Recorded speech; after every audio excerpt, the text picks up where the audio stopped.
ایک بہت بڑا جنگل تھا جہاں ہر طرف سبزہ ہی سبزہ تھا، درختوں کی لمبی قطاریں تھیں اور رنگ برنگے پھول جنگل کو خوبصورت بناتے تھے۔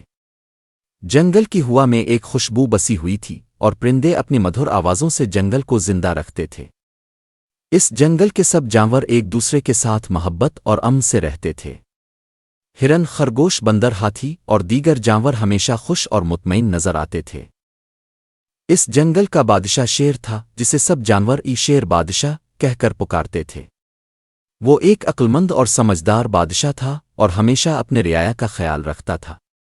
شیر بادشاہ نے جنگل میں سب کے ساتھ عدل اور انصاف کیا تھا اور وہ ہر کسی کی بات غور سے سنتا تھا۔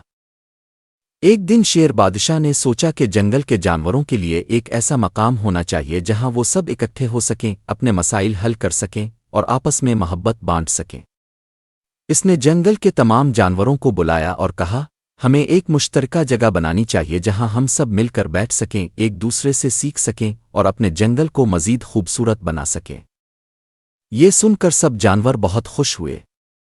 بندر نے کہا، ہم ایک بڑا میدان بنا سکتے ہیں جہاں ہم جھولے لگا سکتے ہیں اور کھیل سکتے ہیں۔ خرگوش گولو نے اپنی ہوشیاری سے کہا، ہم وہاں ایک جھیل بھی بنا سکتے ہیں جہاں ہم نہا سکیں اور تازہ پانی پی سکیں۔ سب جانوروں نے شیر بادشاہ کے فیصلے کو سراہا اور جلدی سے میدان بنانے کی تیاری شروع کر دی۔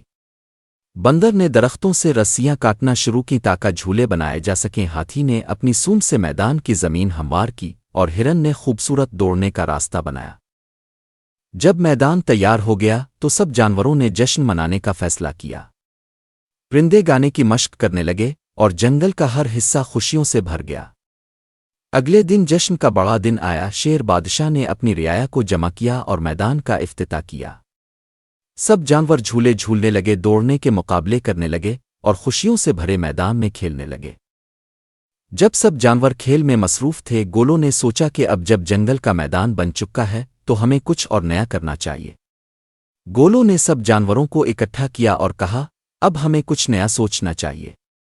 کیوں نہ ہم جنگل کے باہر کی دنیا دیکھنے جائیں؟ یہ سن کر سب جانور حیران ہو گئے، کیونکہ وہ ہمیشہ اپنے جنگل میں ہی رہے تھے اور باہر کی دنیا کے بارے میں کچھ نہیں جانتے تھے۔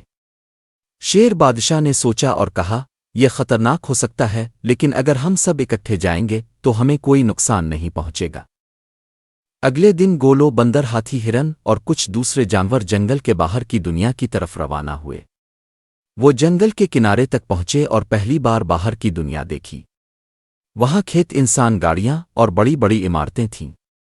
سب جانور حیران تھے کہ یہ دنیا کتنی مختلف ہے۔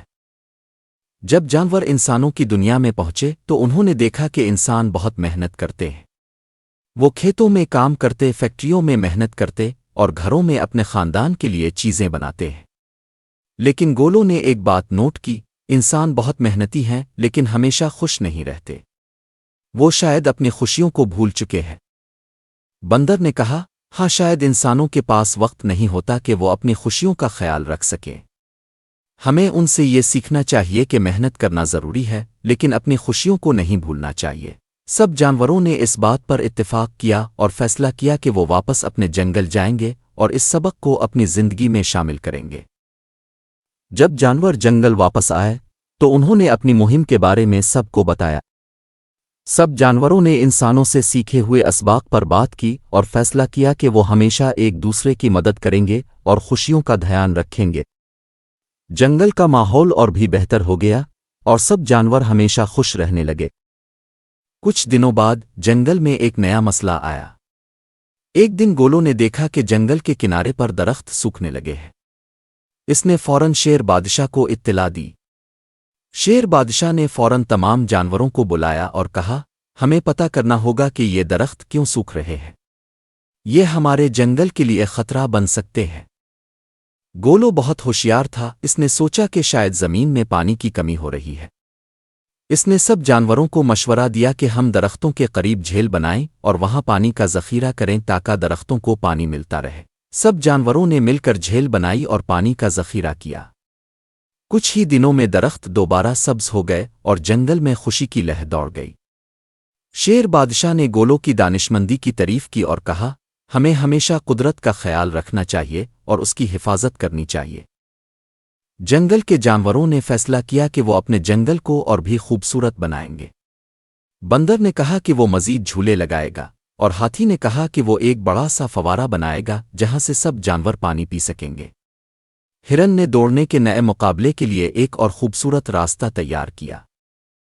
ایک دن شیر بادشاہ نے جنگل کے سب جانوروں کو بلایا اور کہا، ہماری سب سے بڑی طاقت ہمارا اتحاد ہے۔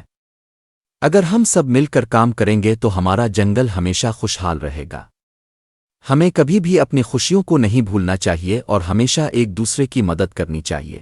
سب جانوروں نے شیر بادشاہ کی بات سے اتفاق کیا اور عہد کیا کہ وہ ہمیشہ ایک دوسرے کی مدد کریں گے اور اپنے جنگل کو ہمیشہ سرسبز رکھیں گے۔ جنگل کے جانوروں نے مل جل کر کام کیا اور ہر مسئلے کو کامیابی سے حل کیا۔ اس سے ہمیں یہ سبق ملتا ہے کہ جب ہم سب مل کر کام کرتے ہیں تو بڑی سے بڑی مشکلات آسانی سے حل ہو سکتی ہے۔